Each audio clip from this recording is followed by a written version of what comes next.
Rules. Rules, rules, rules. Nobody wants to follow rules, but everybody despises a person who can't follow them.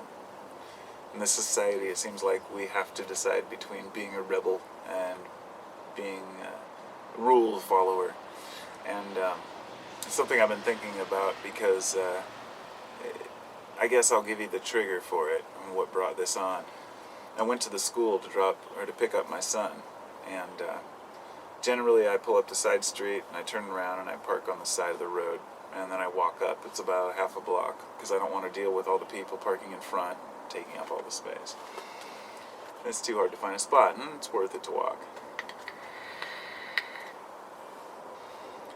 So in the morning when I go to drop him off, there's this two little side streets that dead end. They only go about a quarter block. Now you can easily pull in and pull along the side of the road, but instead everybody pulls straight in all the way up to the fence, which is a dead end, and then the next guy pulls in, and the next guy, and the next guy, until there's like 5 cars in there. And so one person has to sit there and wait for everybody else to back out before they get out. Some people will pull up halfway, get out of their cars, walk their kids to school, and just leave their car in the middle, and nobody else can get out. And this has been going on for, the last few years. And generally I just kind of scoff and walk on, but every day I just think, why are people such idiots? Why can't they follow simple, basic, not rules, but courtesies? Very simple gestures. So today, I went to pick him up.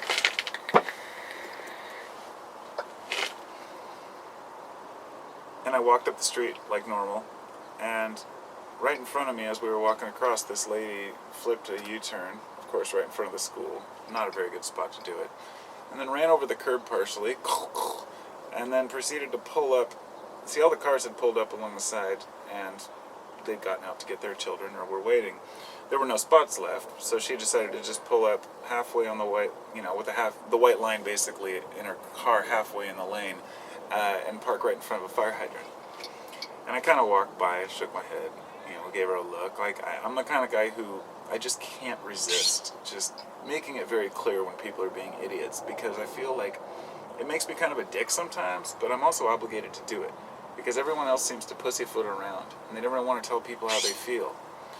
If somebody cuts in front of you in line, you say something. Some people are just like, oh, okay, and they just go along with it.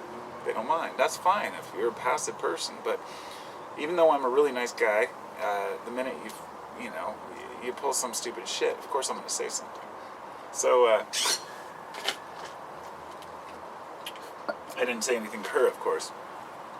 I just walked on, and then after a while she came back. 10 minutes later she was still sitting there and got out of her car and then started walking up, and people were trying to get around her, and I thought, of course this is swaying from rules. But it's the fact that she was parked in front of the fire hydrant. It was kind of the icing to the cake, and I started thinking about how people's stupidity just annoys me. It happens to me every time I go driving anywhere. There's some people who are driving too slow, some people driving too fast, and I realize that I'm just judging that based on my perception, and I'm always aware of that. The thing I always tell myself is, if somebody's driving too slow on the freeway, perhaps it's grandma who just really had a bad day and needs to get home. If somebody's driving too fast, maybe their wife is pregnant, let's say, or their husband's bleeding to death and they need to get to the hospital. I don't know what's going on in their lives. And if people park in a weird place, so be it. But I realize that I've always kind of been a rule follower. And it's not that I follow laws that I find stupid. I have always been the kind of person who, I smoked pot even though it was illegal. It's not that I follow all the laws, if they don't harm anyone else or bother anyone else. Basically, those are the laws that I don't abide by or care about. Personal use or personal choice laws. And probably recording a few cassette tapes in my day. Oh no, I'm guilty. But, when it comes to things that are just general issues that everyone needs to cooperate with, that's when I have a hard time. When people say, there's a large movement towards deprogramming everyone from what society has programmed us to become, and kind of a dismay for society in general because of what it's produced. And perhaps that's a dismay of ourselves, because society only produces what it produces. If you're an individual and you're aware of the effect society has on you, then you can change that, and you can see things for what they are. So, for me, it's not a matter of saying, screw society, I'm a rebel, I'm going to break all the laws. It's a matter of saying which things affect other people and using my own common sense. And it just so happens that my own common sense happens to coincide with some of the laws sometimes. Like a difficult thing would be school. You know, they're programming our kids to be numbers and cookie cutter kids. But on the other hand, there's, teachers with 40 kids per class now, and nobody wants to put the funding in, and we're getting totally screwed for school finances. But it's not a matter of the rules. The kids aren't just forced to follow the rules. The rules are created because kids are kids. I've got kids. I know how crazy they can be. So if you don't have any rules, then people just go nuts. There's rules in the workplace. There's rules at home. There's always been rules. So instead of trying to escape rules, I guess what I'm proposing is that we don't look at rules by who's telling us to follow them, but rather look at them by, do we feel that they're actually legitimate rules? Use our own sense to say, hey, not is this legal, but is this right?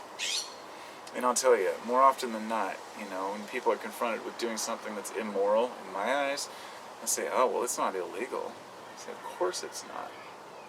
Or when somebody in politics, somebody does something that's just ridiculous, and people say, well, that's totally legal for him to do that, or her to do that. I say, yeah, but is it right?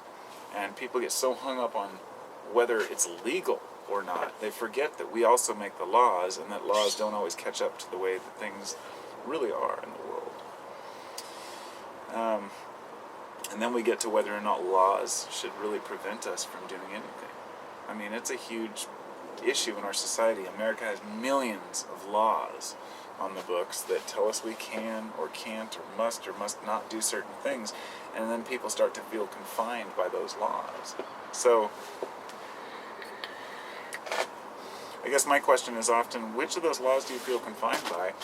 And is it because you're not allowed to do what you want to other people, or is it because you're not allowed to do what you want by yourself? For example, many of the states in the, Mississippi, Louisiana, Florida, Nevada, have horrible cannabis laws and still send people to prison for weed.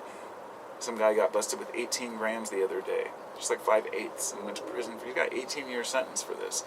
And so here are rules in one state where I can walk down to the corner store in my state and buy a bag of weed for fucking, $15 and have no problem whatsoever. And as long as people are still fighting for basic freedoms to do things they choose to do in their own home, those are the laws we need to fight against.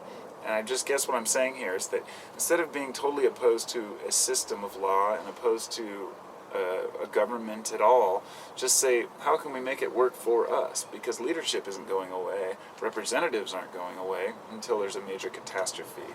But somebody will always take charge, and the idea is for us to instill enough values in each other without getting it too tainted with our own subjective opinion of what a value should be, and remembering that people are people and they have the right to do what they like.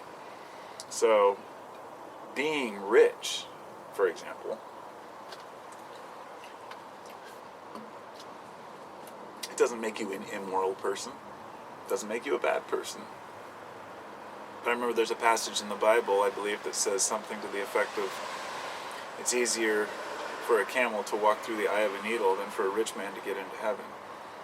And I only use that quote because it reminds me of how those who have always been oppressed and suppressed and had no chance were always told to just kind of accept it and deal with it. And that's why people are frustrated. And that's why people are sick of rules.